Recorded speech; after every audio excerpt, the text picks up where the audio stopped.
Bonjour mesdames, bonjour messieurs. Aujourd'hui, la deuxième quête est pour l'aumône du carême. Samedi, le 29 mars.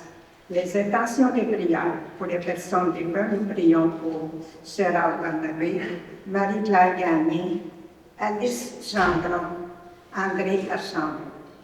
Le président de l'Assemblée est M. Daniel Courtemanche. Je vous invite à vous lever pour cette célébration commune.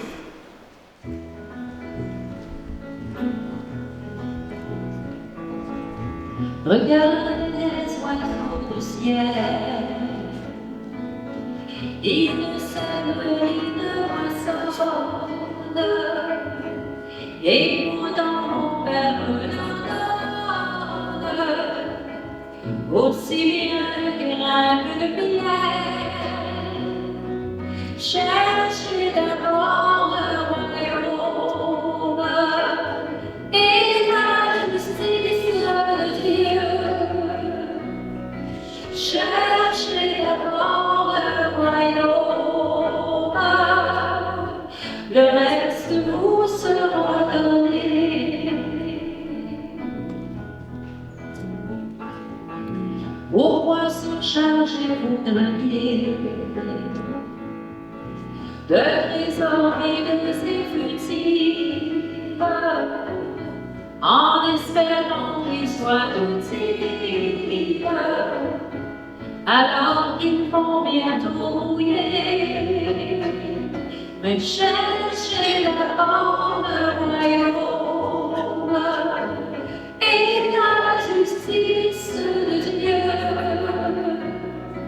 Cherchez d'abord le royaume, le reste vous sera donné. Bonjour. Bonjour. Bienvenue à cette célébration eucharistique.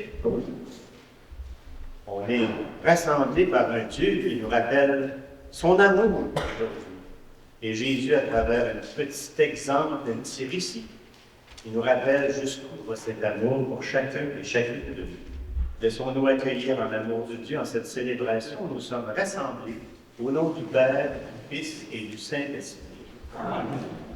Que l'amour inconditionnel du Père, la présence toujours vivifiante du Christ et la force unifiante de l'Esprit Saint soient toujours avec nous. Au cœur de notre démarche du carême, nous nous rassemblons aujourd'hui pour célébrer l'accueil inconditionnel du Père. Quels que soient nos efforts, Dieu ne désire que nous étreindre et nous garder près de lui. Alors laissons-nous accueillir en sa miséricorde. Seigneur Jésus, toi qui nous révèles le vrai visage du Père, prends pitié de nous. Ô Christ, toi qui nous invites à revenir vers le Père, prends pitié de nous. Seigneur, toi qui nous convies à célébrer la joie du pardon, prends pitié de nous. Que Dieu notre Père nous fasse à tous miséricorde et nous pardonne tous nos péchés et nous conduise ainsi jusqu'en vie éternelle. Amen. La prière d'ouverture et celle de conclusion de notre célébration seront pieds à la tranche de votre triomphe. Dieu nous cherche et nous appelle, alors revenons à lui en endroit notre prière. Seigneur Dieu, ton Fils Jésus est venu en ce monde pour nous tourner vers toi.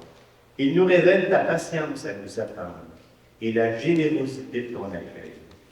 Donne-nous de tellement croire à ton amour, d'aimer tellement ton nom de Père, que notre vie soit une marche vers toi. Nous te demandons par Jésus, ton Fils, qui vit avec toi et l'Esprit, maintenant et pour les siècles des siècles. Amen. Accueillons maintenant la parole.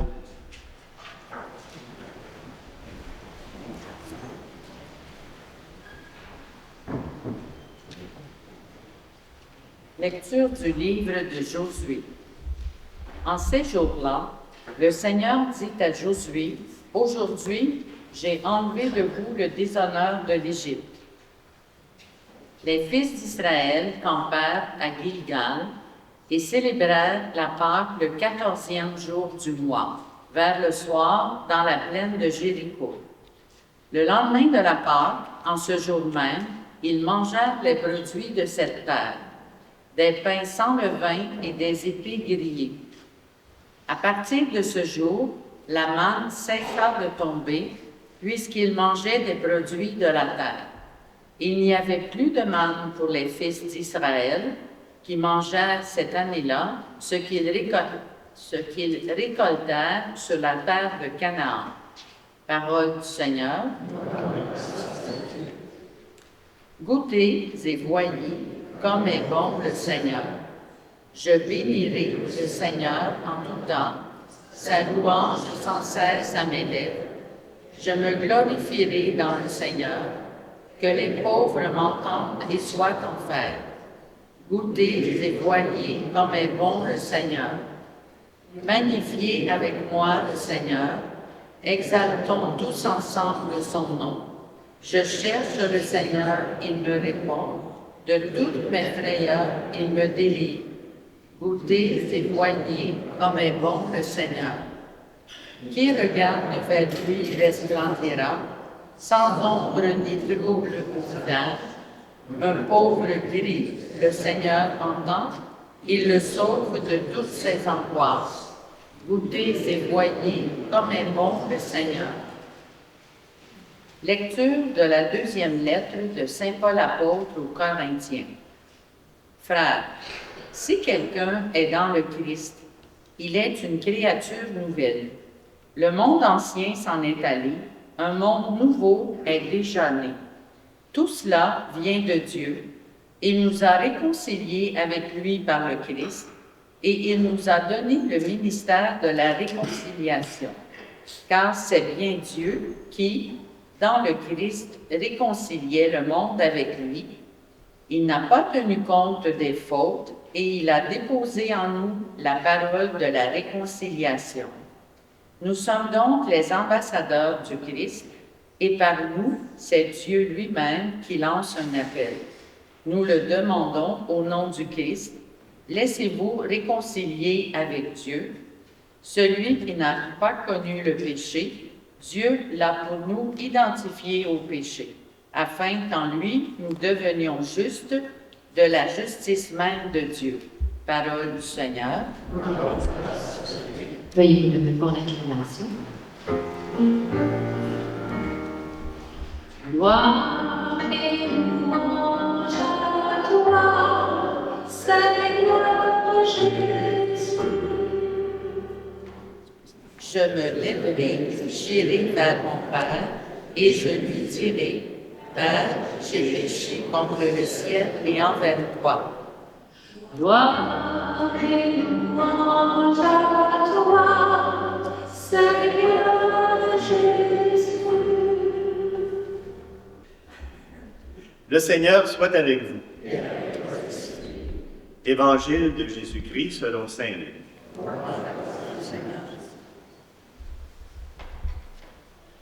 En ce temps-là, les publicains et les pécheurs venaient tous à Jésus pour l'écouter. Les pharisiens et les scribes récriminaient contre lui. Cet homme fait bon accueil aux pécheurs et il mange avec eux. Alors Jésus leur dit cette parabole. Un homme avait 2 fils. Le plus jeune dit à son père, « Père, donne-moi la part de fortune qui me revient. » Et le père leur partagea ses biens. Peu de jours après, le plus jeune rassembla tout ce qu'il avait et partit pour un pays lointain, où il dilapida sa fortune en menant une vie de désordre. Il avait tout dépensé quand une grande famine survint dans ce pays, et il commença à se trouver dans le besoin. Il alla s'engager auprès d'un habitant de ce pays. Il l'envoya dans ses champs, garder les porcs. Il aurait bien voulu se remplir le ventre avec les gousses que mangeaient les porcs, mais personne ne lui donnait rien. Alors il rentra en lui-même et se dit, « Combien d'ouvriers de mon père ont du pain en abondance, et moi ici je meurs de faim. Je me lèverai, j'irai vers mon père et je lui dirai, « Père, j'ai péché contre le ciel et envers toi. Je ne suis plus digne d'être appelé ton fils. Traite-moi comme l'un de tes ouvriers. » Il se leva et s'en alla vers son père. Comme il était encore loin, son père l'aperçut et fut saisi de compassion. Il courut se jeter à son pied, le couvrit de baisers. Le fils lui dit, « Père, j'ai péché contre le ciel et envers toi. Je ne suis plus digne d'être appelé ton fils. » Mais le père dit à ses serviteurs, « vite apportez le plus beau vêtement pour l'habiller. Mettez-lui une bague au doigt et des sandales aux pieds. Allez chercher le veau gras, tuez-le. Mangeons et festoyons. Car mon fils que voilà était mort et il est revenu à la vie. Il était perdu et il est retrouvé. Et ils commencèrent à festoyer. Or, le fils aîné était au champ. Quand il revint et fut près de la maison, il entendit la musique et les danses. Appelant un des serviteurs, il s'informa de ce qui se passait. Celui-ci répondit, « Ton frère est arrivé, et ton père a tué le veau gras parce qu'il a retrouvé ton frère en bonne santé. » Alors le fils aîné se mit en colère et il refusait d'entrer. Son père sortit de supplier, mais il répliqua à son père, « Il y a tant d'années que je suis à ton service, sans avoir jamais transgressé tes ordres, et jamais tu ne m'as donné un chevreau pour festoyer avec mes amis. Mais quand ton fils que voilà est revenu, après avoir dévoré ton bien avec des prostituées, tu as fait tuer pour lui le veau gras. » Le père répondit, « Toi, mon enfant, tu es toujours avec moi, et tout ce qui est à moi est à toi. Il fallait bien festoyer et se réjouir, car ton frère que voilà était mort, et il est revenu à la vie. Il était perdu, et il est retrouvé. » Acclamons la parole de Dieu. Vous savez, dans la parabole aujourd'hui de l'Évangile, dans le fond, on insiste beaucoup sur le Fils, sur les deux fils, et c'est important, parce que à la fois on nous parle des deux fils, et à la fois on nous parle du Père. Et je dirais que cette parabole, parce que c'est une parabole, c'est un petit récit, une petite histoire pour illustrer quelque chose. Un exemple, si on veut. Jésus l'utilise beaucoup, ça. Et cette parabole est faite pour nous, je dirais, pour qu'on puisse se situer comme fils et découvrir qui est notre Père, qui est le Père de Jésus, qui est ce Père que nous avons. C'est cela qu'on est appelé à faire en lisant cette parabole. Parce qu'un évangile qui est étonnant, il nous révèle des choses de Dieu qui sont importantes. D'abord, vous remarquez que quand le plus jeune demande au père de lui donner sa part, sa somme d'argent, ben le père hésite, il accepte, simplement. Pourtant, c'était séparé entre ses deux fils, la moitié, dans le fond, de ce qui lui revenait. Mais il accepte. Ça nous montre une chose de Dieu, c'est que Dieu respecte fondamentalement notre liberté. On est libre de l'accepter ou de ne pas l'accepter dans notre vie. On est libre de l'accueillir ou de le refuser.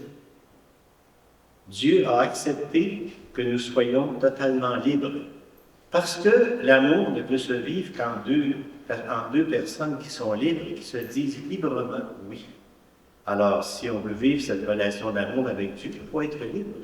Et ce Père, dans l'Évangile, respecte cette liberté du Fils et qui ne fait pas de reproches. Bon, ça ne va pas comme il pensait, le Fils. Ça va même bien mal pour lui, se retrouve à garder les porcs, qui était une viande interdite en plus au niveau des Juifs. Alors, c'était vraiment la déchéance par-dessus la déchéance. Et s'il revient vers son père, pas parce qu'il se regrette ce qu'il a fait, parce qu'il a faim. Vous avez remarqué, il n'a rien à manger. Il a faim. Puis, déjà, il se prépare une phrase pour se préparer. Bien, vous remarquez qu'on dit que le père l'aperçut de loin. S'il l'aperçut de loin, c'est parce qu'il surveillait. Il attendait son retour. Comme on dit en québécois, il watchait. Il watchait. Il l'attendait. Ça nous révèle aussi que Dieu, c'est un Père qui est patient, qui est toujours en attente de nous. Il nous veut, il veut notre amour, il est toujours en attente de nous.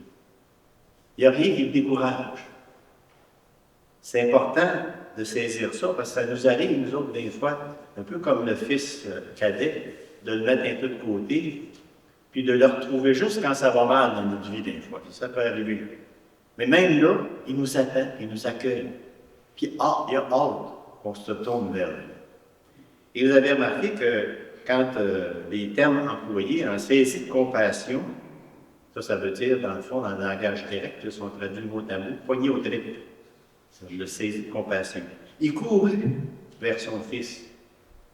Habituellement, un serviteur va courir d'un père. Habituellement, je vais laisser le fils revenir. Mais non, il court vers lui. Il va vers lui. Il jette à son cou, il couvre de baisers. Bon, d'un moment, ça se comprendrait, mais d'un père, dans ce temps-là, c'est... Mais tout ça montre, dans le fond, que l'amour de ce père-là, c'est un amour passionné. Un amour qui attendait le retour de ce fils passionnément. Et c'est ça qu'il exprime. Et qui nous attend toujours avec la même passion amoureuse.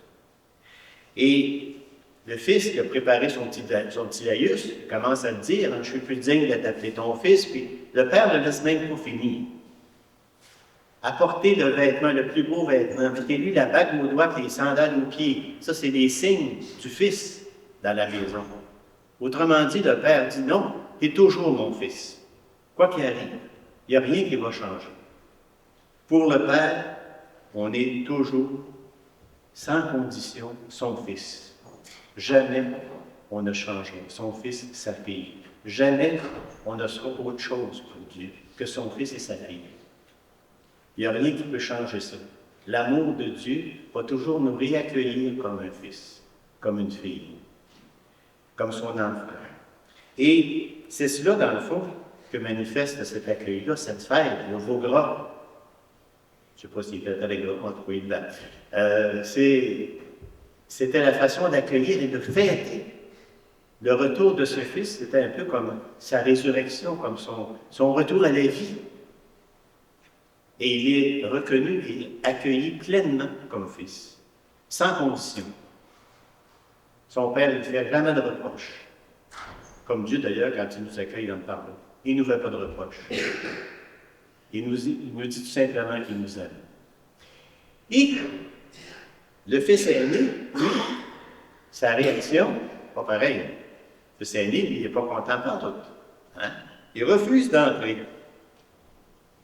Il refuse d'entrer, puis face à ce refus d'entrer, le père fait la même chose que pour son autre fils. Hein? Il pose le même geste, il sort à sa rencontre, il va vers lui.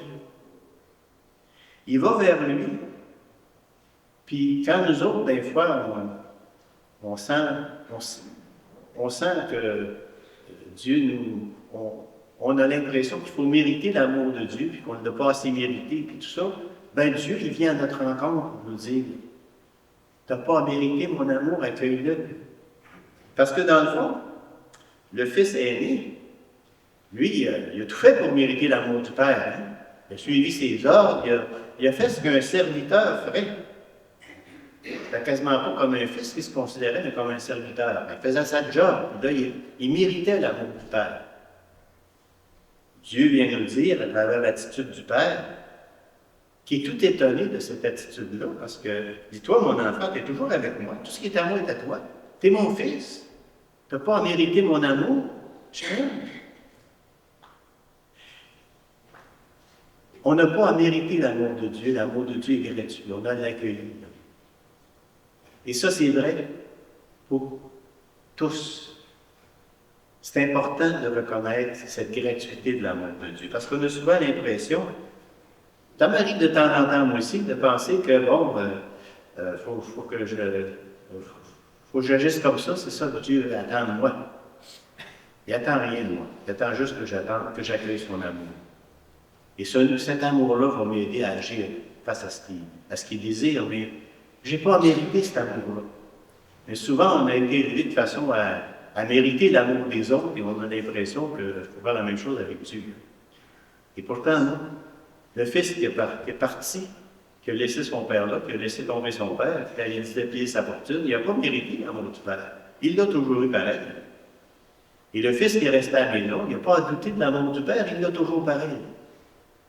Qu'on soit comme le fils prodigue, c'est-à-dire qu'on soit loin de Dieu, qu'à un moment donné, on ait le goût de revenir à cause d'une circonstance bien difficile, ou on a l'impression dans notre vie quotidienne de devoir mériter l'amour de Dieu à travers les gestes qu'on fait. Jésus vient nous dire, Dieu ne fonctionne pas comme ça. Dieu vous aime tel que vous êtes. Vous êtes toujours ses fils et ses filles, et n'en doutez jamais. C'est important de reconnaître qu'on peut être des fois le fils cadet, puis se penser digne d'amour du Père. On peut être comme le fils aîné, hein, qu'on doit penser qu'on doit mériter l'amour de Dieu en posant tel geste ou tel geste. Mais il vient nous dire aujourd'hui, je vous aime. Sans condition. Dieu nous attend. Dieu est toujours là pour nous accueillir dans son amour et ça ne changera jamais. C'est ce que Paul, d'ailleurs, nous rappelle dans sa lettre à Timothée, hein, le changement dans sa vie. Lui qui était un persécuteur des chrétiens, il a saisi tout le sens de l'amour de Dieu pour lui dans sa vie, ça l'a transformé complètement. Alors, laissons-nous aimer par Dieu. Accueillons son amour, c'est ça qui est important. Et surtout, à travers cet amour-là, soyons nourris de cet amour pour le partager avec nos frères et sœurs. Amen. Alors, manifestons au Seigneur notre confiance en lui en faisant profession de notre foi. Je crois en Dieu, le Père puissant, Créateur du ciel et de la terre, et en Jésus-Christ, son Fils unique, notre Seigneur, qui a été conçu du Saint-Esprit, est né de la Vierge, a souffert son cœur, a été crucifié, est mort et a été ressuscité, est descendu aux enfers, le troisième jour est ressuscité des morts, est mort et ressuscité, est assis à la droite du Père puissant, d'où il viendra juger les vivants et les morts.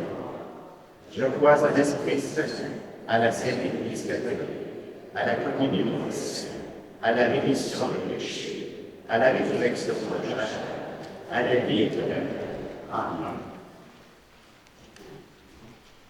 Le psaume chantait « Magnifiez avec moi le Seigneur ».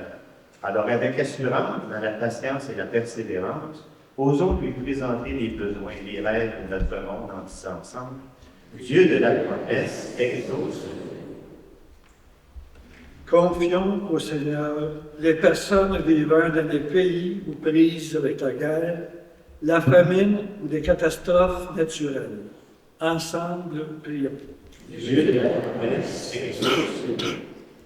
Confions au Seigneur tous les gens engagés en Église, pour qu'il les stimule à toujours espérer contre toute espérance. Ensemble, prions. Dieu de la promesse, exauce-nous. Confions au Seigneur les prisonniers politiques et les personnes retenues en otage en divers endroits du monde, pour qu'il les réconforte dans leur détresse. Ensemble, prions. Dieu de la promesse, exauce-nous. Confions au Seigneur les jeunes et leur soif de liberté, pour qu'ils deviennent les bâtisseurs d'amour et de paix dans la société. Ensemble, prions. Dieu de la promesse, exauce-nous. Confions au Seigneur nos communautés chrétiennes pour qu'elles demeurent toujours des lieux d'accueil inconditionnels. Ensemble, prions. Dieu de la promesse, exauce-nous. On peut également confier au Seigneur nos propres intentions, dans la certitude qu'il les accueille quand elles viennent toujours de ses fils et ses filles bien-aimés. Dieu notre Père, tu poses toujours sur nous un regard plein de tendresse et d'amour. Merci de tenir tes promesses, de te soucier de ton peuple et de continuer de marcher à ses côtés dans les divers défis qui se présentent à lui. Nous te le demandons, à toi qui vis et règne pour les siècles des siècles. Amen.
Et maintenant, prions ensemble au moment d'offrir le sacrifice de notre Église. Seigneur, nous te présentons dans la joie d'Eucharistie qui assure la guérison éternelle. Et nous te prions humblement. Accorde-nous de la vénérer avec foi et de l'offrir avec respect pour le salut du monde. Nous te demandons par le Christ notre Seigneur. Amen. Le Seigneur soit avec nous. Élevons notre cœur. Et rendons grâce au Seigneur notre Dieu. Pour rendre grâce au Seigneur, nous prendrons la prière eucharistique qui est dans votre prion à la page 18. Oui, vraiment, il est juste et bon de toujours te rendre grâce, Seigneur, Père très saint, Dieu éternel et tout-puissant, car tu ne cesses de nous appeler une vie plus belle. Toi qui es riche en miséricorde, sans te lasser, tu offres ton pardon, et tu invites les pécheurs à s'en remettre à ta seule volonté. Bien loin de te détourner de nous, qui avons si souvent rompu ton alliance, tu as noué avec la famille humaine par ton Fils Jésus, notre Rédempteur, un nouveau lien de charité si fort que rien ne pourra le défaire. Et maintenant que tu accordes à ton peuple un temps de grâce et de réconciliation, tu lui donnes par la conversion du cœur de mettre son espérance dans le Christ Jésus et de se dévouer au service de tous les humains en se livrant davantage à l'Esprit Saint. C'est pourquoi, remplis d'admiration, nous voulons joindre nos voix aux voix innombrables du ciel pour magnifier la puissance de ton amour dans la joie de notre salut et sans fin nous proclamer. Tu es saint, Dieu de l'univers. Tu es saint, Dieu de l'univers. Hosanna, au plus haut des cieux, au plus haut des cieux. Tu es saint, Dieu de l'univers. Tu es saint, Dieu de l'univers. Hosanna, au plus haut des cieux, au plus haut des cieux. Le ciel et la terre sont remplis de ta gloire, de ta gloire. Béni soit celui qui est dans le nom du Seigneur, du Seigneur. Tu es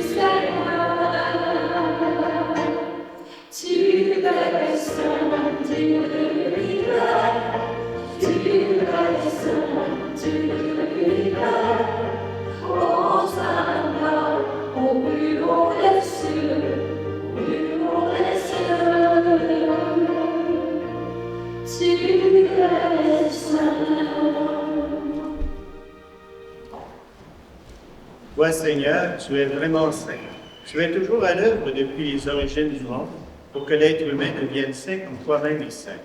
Regarde et nous t'en prions les offrandes de ton peuple et répands sur elles la puissance de ton esprit, qu'elles deviennent le corps et le sang de ton Fils bien-aimé, Jésus le Christ, en qui nous aussi nous sommes tes fils et tes filles. Nous qui étions perdus, incapables de nous rapprocher de toi, tu nous as aimés du plus grand amour. Ton Fils, le seul juste, s'est livré lui-même à la mort et n'a pas refusé d'être cloué pour nous sur le bois de la croix. Mais avant que ses bras étendus dessinent entre ciel et terre le signe indélébile de ton alliance, il voulut célébrer la Pâque au milieu de ses disciples. Au milieu de cette année, le Seigneur, il le bénit et le remplit en disant: Prenez et mangez-en tous. Ceci est mon corps livré pour vous.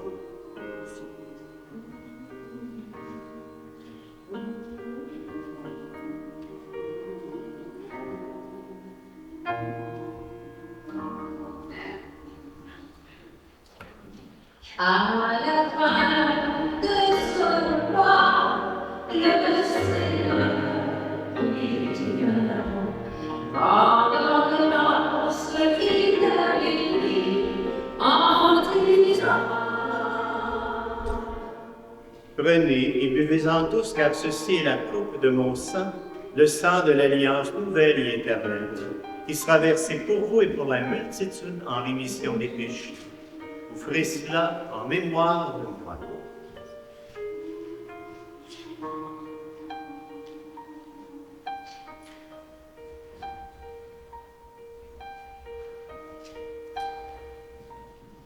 Proclamons notre foi en Jésus vivant.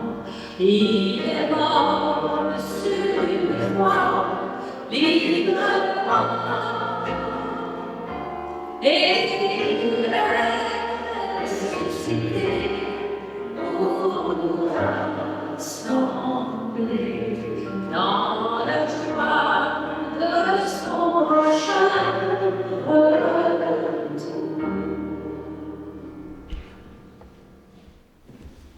En faisant mémoire de ton Fils Jésus, le Christ, notre Pâque et notre paix définitive, nous célébrons sa mort et sa résurrection du séjour des morts, et en appelant le jour béni de sa vie, nous te présentons avec fidélité et de miséricorde celui qui s'est offert lui-même en sacrifice pour réconcilier l'humanité avec toi. Regarde avec bonté, Père très aimant, tous ceux et celles que tu attires à toi par le sacrifice de ton propre Fils. Accorde à ceux et celles qui ont part à un seul pain et une seule coupe d'être rassemblés par la force de l'Esprit Saint en un seul corps dans le Christ, par qui est abolie toute division. Daigne nous garder toujours en communion d'esprit et de cœur avec notre pape François et notre évêque Christian.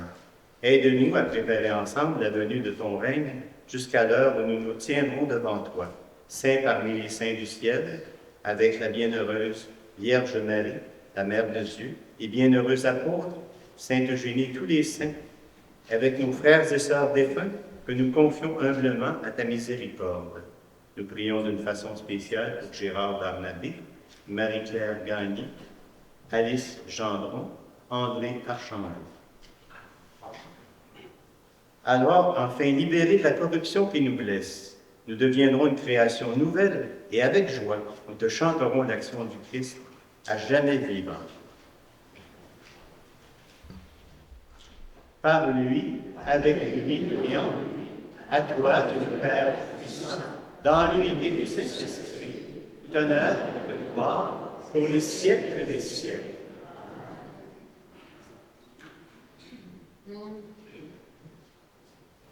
Dans la certitude d'être accueillis comme des fils et des filles aimés du Père, tournons-nous avec confiance vers lui et redisons-lui ensemble: Notre Père qui es aux cieux, que ton nom soit sanctifié, que ton règne vienne, que ta volonté soit faite sur la terre et au ciel. Donne-nous aujourd'hui notre pain quotidien. Pardonne-nous nos offenses, comme nous pardonnons aussi à ceux qui nous ont offensés. Et ne nous laisse pas entrer en tentation, mais délivre-nous du mal. Délivre-nous de tout mal, Seigneur, et donne aussi la paix à notre cœur. Soutenus par ta miséricorde, nous serons libérés de tout péché, à l'abri de toute épreuve, nous qui attendons que se réalise cette bienheureuse espérance, l'avènement de Jésus-Christ, notre Sauveur.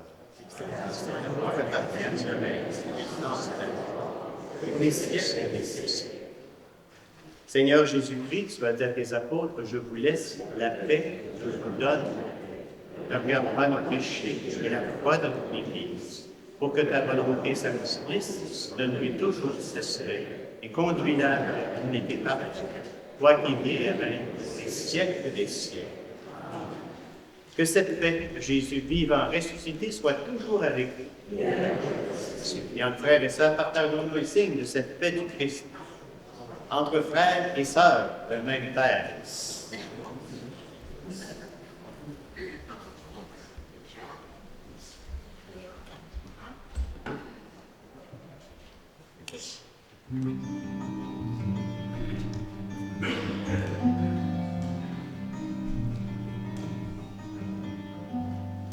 Agneau de Dieu qui enlève le péché du monde, prends pitié de nous, prends pitié de nous. Agneau de Dieu qui enlève le péché du monde, prends pitié de nous. Prends pitié de nous. Agneau de Dieu qui enlève le péché du monde, donne-nous la paix, donne-nous la paix.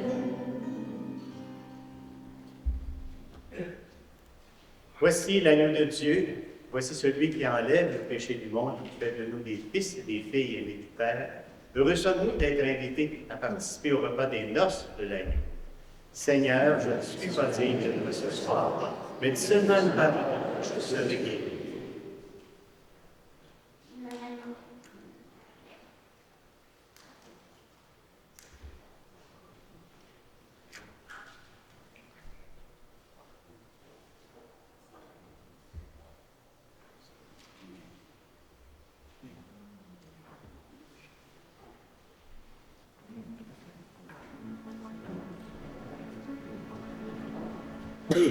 Juste un souffle de ta bouche, voici.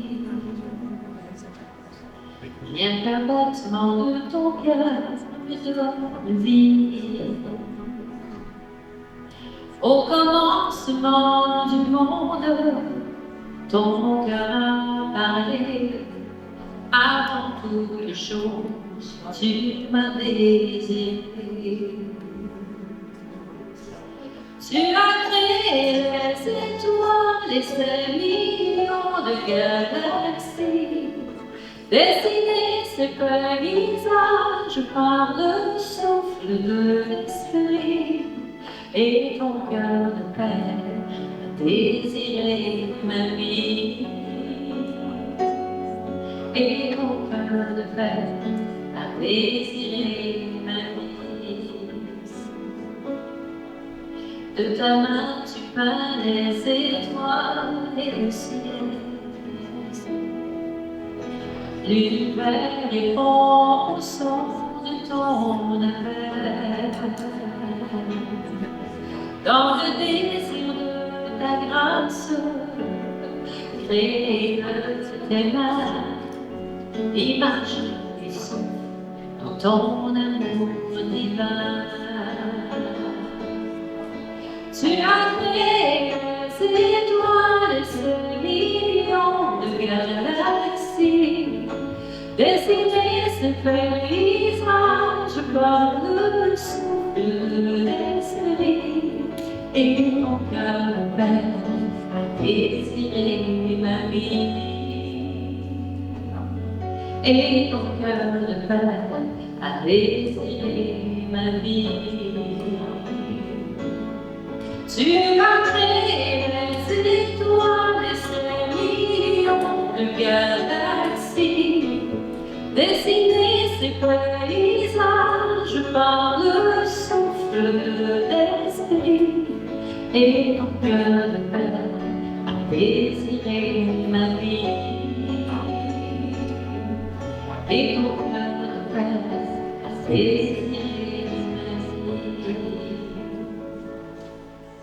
Un jour je serai unie avec les saints, devant la beauté de ta face sans fin, prosterné devant ton trône, des hommes et des anges uniront nos voix en clamant leur louange.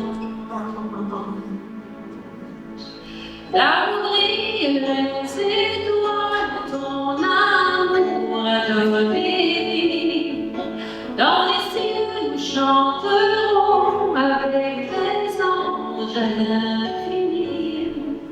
Gloire au Père, au Fils et au Saint-Esprit.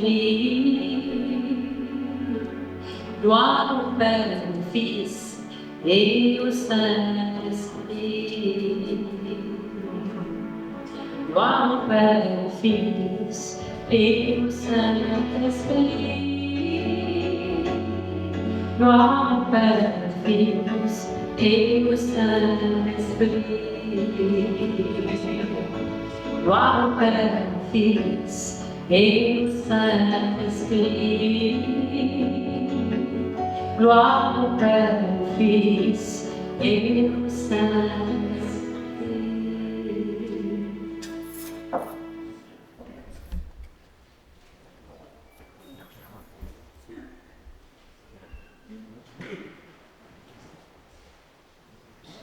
J'ai quelques petites annonces. L'horaire pour les célébrations du pardon et du du carême est affiché au pavillon à l'Église. Pour notre paroisse, cette célébration aura lieu jeudi cette semaine, le 3 avril à 14 h.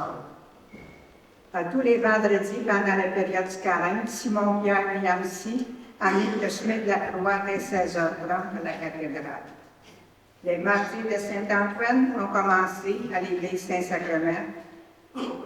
Venez nous retrouver à tous les mardis à 14 h.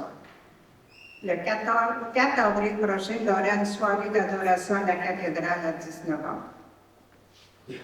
La messe du pardon aura lieu le 18 avril prochain. Le départ se fera à partir de la cathédrale. Vous pouvez également consulter l'horaire de la semaine sainte sur les pavillons. Le 6 avril prochain, la deuxième quête sera pour le développement des pays. Merci. Comme par les années passées, quand il y aura la marche du pardon qui se fera jusqu'au séminaire avec le retour, à l'évêché même, il y aura aussi une marche qui se fera à l'intérieur de la cathédrale, un chemin de croix, et on est disponible également pour le pardon. Voilà. Alors, maintenant, je vous invite à prendre à votre prière, ça fait plaisir, la page 30. Pour la prière finale, on l'a dit ensemble, elle est très belle. Et elle va nous lancer en cette semaine, ce temps de carême.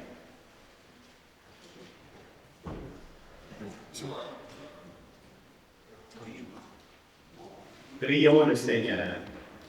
Dieu, Père de tendresse, tu aimes les humains et ne fais pas de différence entre tes enfants.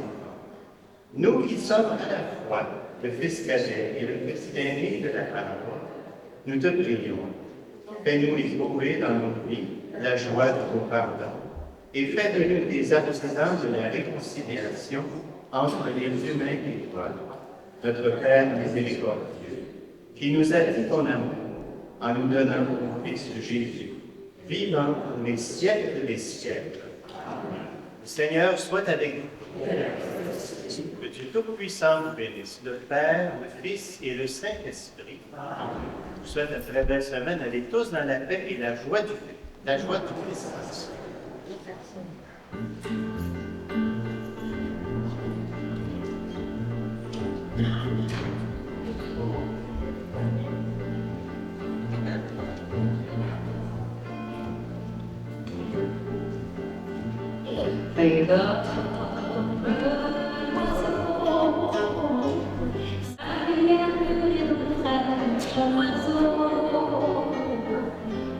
De chasse et de pêche un oiseau, mais jamais rien ne m'empêche l'oiseau d'aller plus haut. Je suis seul en l'univers, j'ai peur du ciel et de l'hiver, j'ai peur des fous et de la guerre, j'ai peur du temps qui passe. Comment peut-on vivre aujourd'hui en afflueur et dans le bruit? Je ne sais pas, je ne sais plus, je suis perdue. Mais c'est comme l'oiseau, sa vie est nous fraîche, un oiseau. D'un peu de chasse et de pêche, un oiseau. Mais jamais rien n'empêche l'oiseau. Mais comme l'oiseau, sa vie est nous fraîche, un oiseau. Un peu de chasse et de pêche, un oiseau. Mais jamais rien n'empêche l'oiseau d'aller plus haut.